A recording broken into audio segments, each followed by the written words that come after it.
This is for educational use only.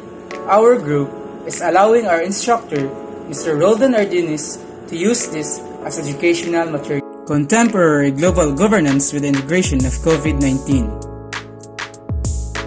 Before we tackle our topic, we must first set our objectives.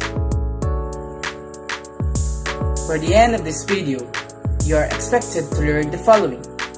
First is understand what is global governance. Second is analyze the impact of globalization of governments. Third is identify the key international institutions. Fourth is differentiate between internationalism and globalism. Fifth is explore the rules and functions of the United Nations. Sixth is assess the challenges of global governance in the 21st century. And lastly is evaluate the relevance of the state and globalization. What is global governance?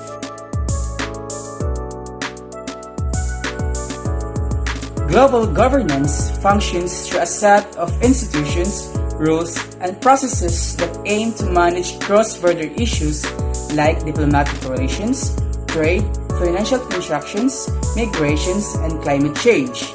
It seeks to address collective concerns and mediate common interests, creating both privileges and obligations for the public and private sectors. It is essential for solving shared problems, for example, pandemics, wars, and financial crises. It is not, however, just a set of treaties and organizations. It is comprised of a vast network of collaborative processes, relationships, guidelines, and monitoring mechanisms, which are all necessary to manage our increasingly complex interdependence. Global governance plays a critical role in managing pandemics by coordinating international efforts, mobilizing resources, and ensuring equitable access to vaccines and medical supplies. Organizations like the World Health Organization or WHO provide guidelines, facilitate data sharing, and standardize public health practices, enabling countries to respond more effectively and uniformly. The COVID-19 pandemic highlighted both the successes and challenges of global governance, emphasizing the need for stronger, more coordinated efforts in the future health crisis. Effects of globalization on governments. Effects of globalization on governments.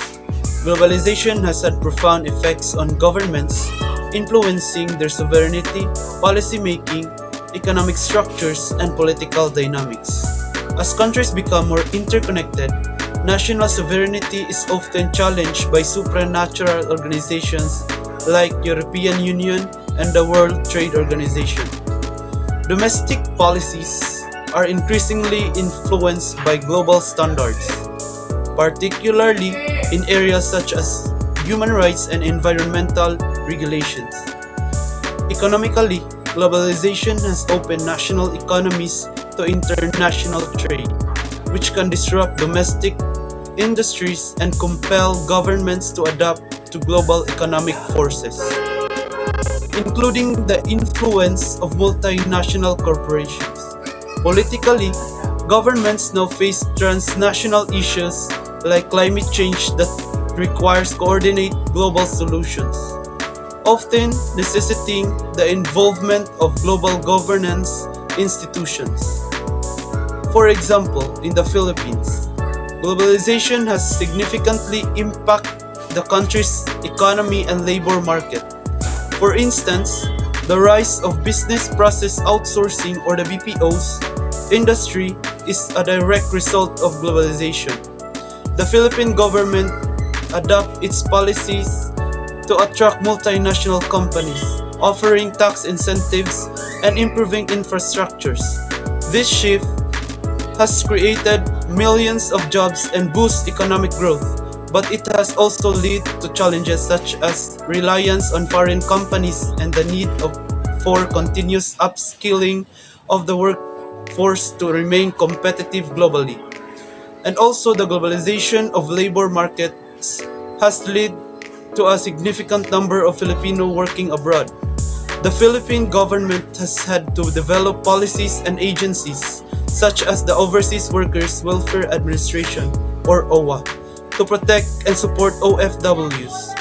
The remittances sent back by those workers play a vital role in the country's economy, influencing government policies on labor migration.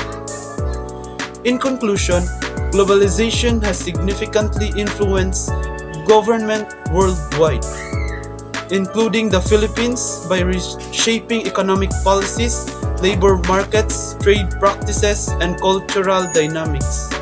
While it has created opportunities for growth and development, it had also posed challenges that require governments to adapt and balance global integration with protecting national interests and sovereignty.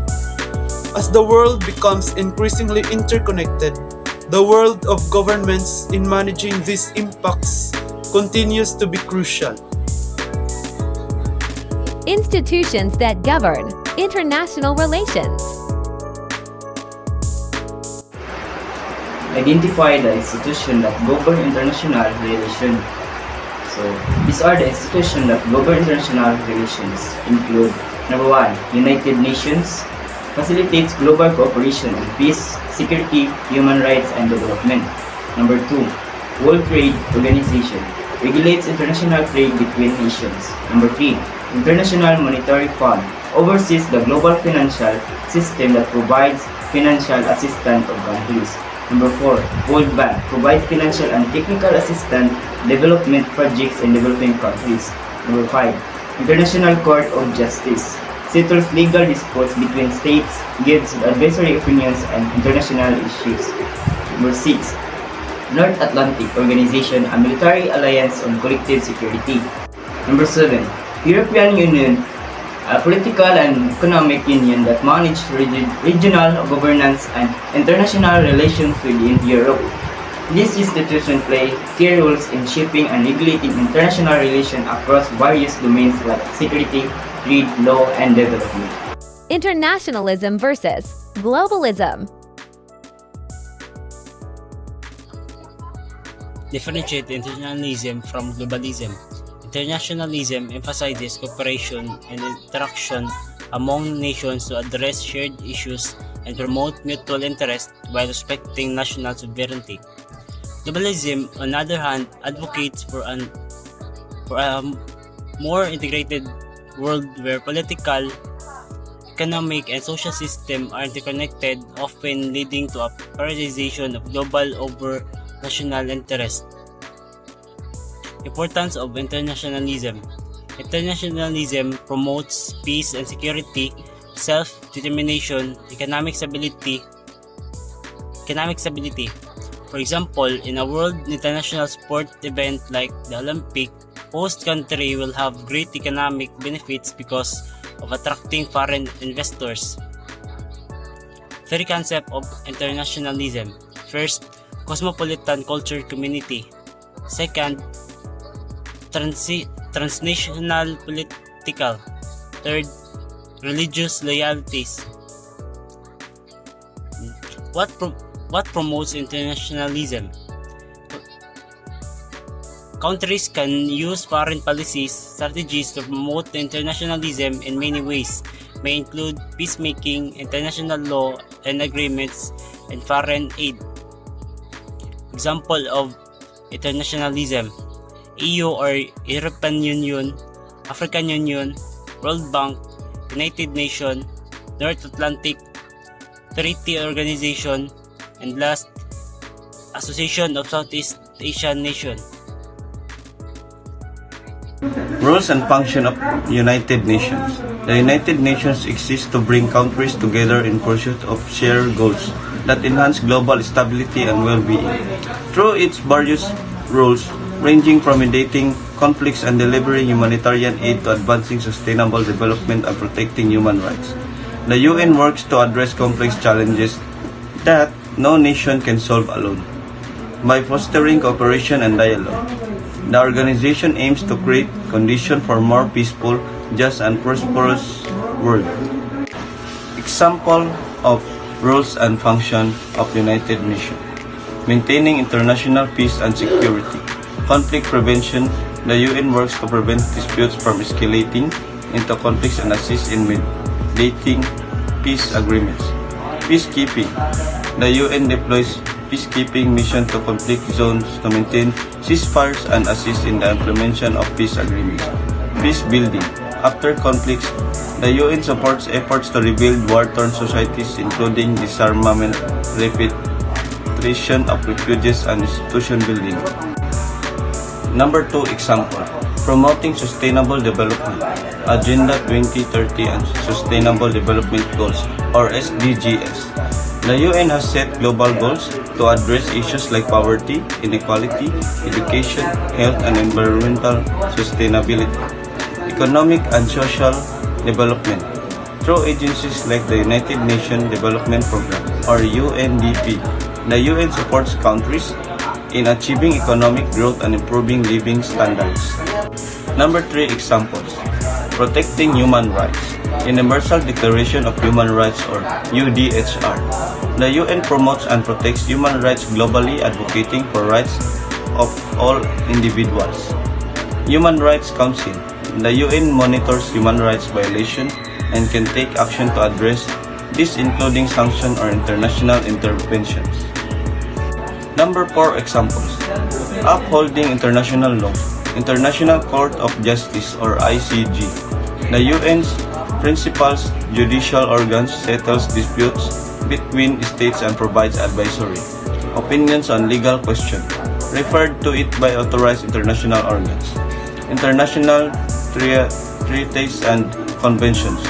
The UN facilitates the creation and enforcement of international treaties and conventions on various issues such as arms controls, environmental protection, and human rights.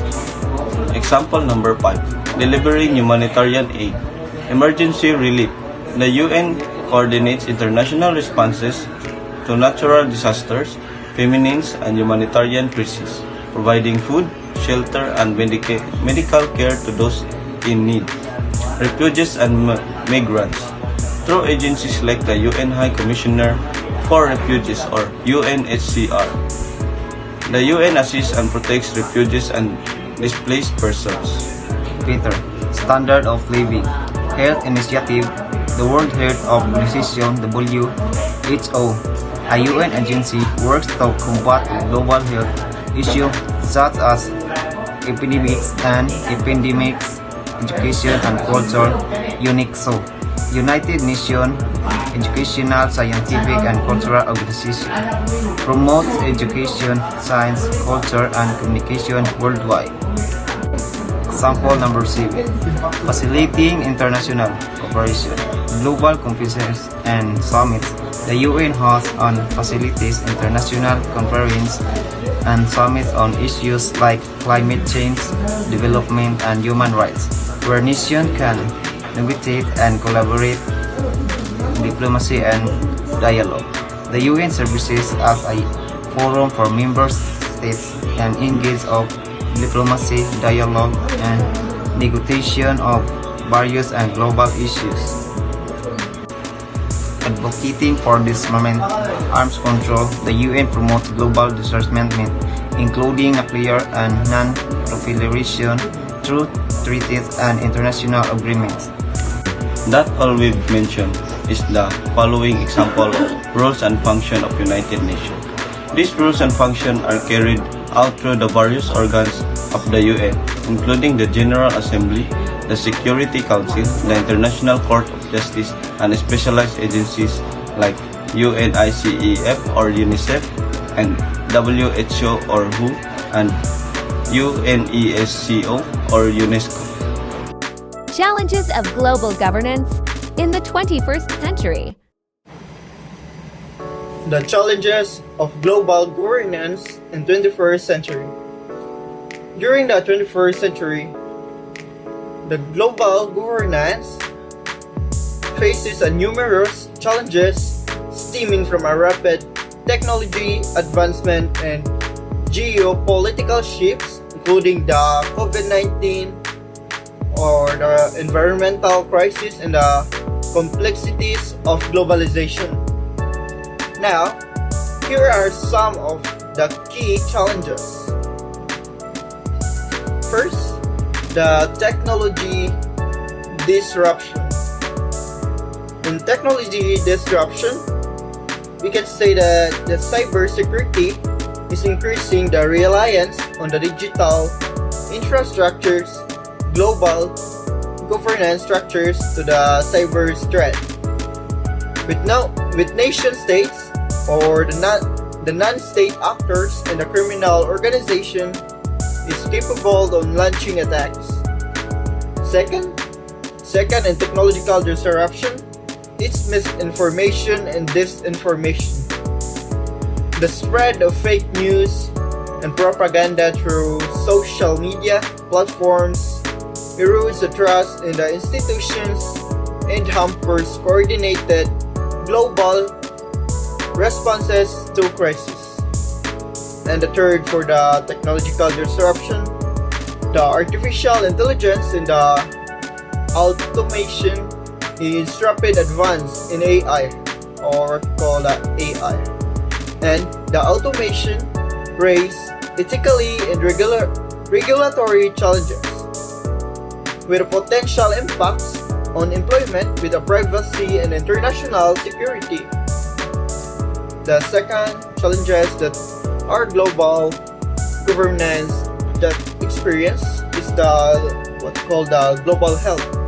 For the global health, we can say that the pandemic, the COVID-19 to be exact. This COVID-19, we most of us experience, most of our country experienced this. The COVID-19 pandemic is highlighted the weakness in the global health governance. It includes inequities in the inequities of a vaccine distribution, insufficient and early warning system, and lack of coordinated responses.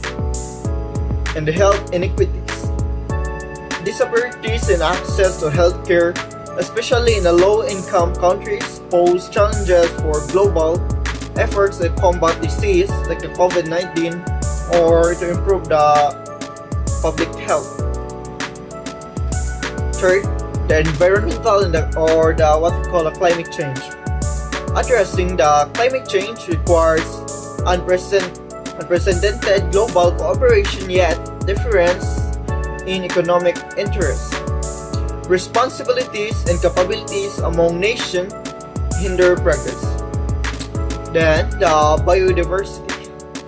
Biodiversity loss, the global decline in the biodiversity poses a significant threat to ecosystem. Human livelihoods required coordinate international conservation efforts. Last, the resource scarcity. The competition for natural resources such as water, minerals, and arable land can lead to conflicts and complicated global governance efforts. And those are the challenges